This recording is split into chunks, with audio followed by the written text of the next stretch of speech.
Rewmi 24 TV. dal leen ak jàmm ci xibaar lundi 4 septembre mu mel ne rek fi mu toll nii kon dëkk waa TFM seen journaliste bi rek ñuy woowee Fatou Kiné Dame daal dinay wàññeeku rek mu doon loo xam ne rek ñu ngi koy jaale waa TFM di wax ne yàlla na ko yàlla yërëm xaari ko aljana.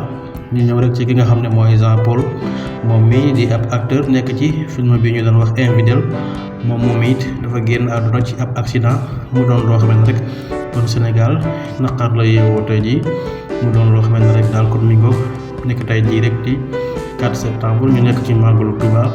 kon bokk mi ngoog waa TFM naqar boobu moom la ñu yeewoo waale rek ñu gis na rek seen journaliste bii di Fatou Kiné Dame kon daal moo wàccu liggéey mu doon loo xam ne rek ñu ngi koy jaale waa TFM di ko ñaanal yàlla na ko yàlla yërëm xaare ko àjjana kon bokk mi ngoog fi ñuy wax ak yéen ñi daal kon daal Sénégal tey jii daal dina nekk ci 10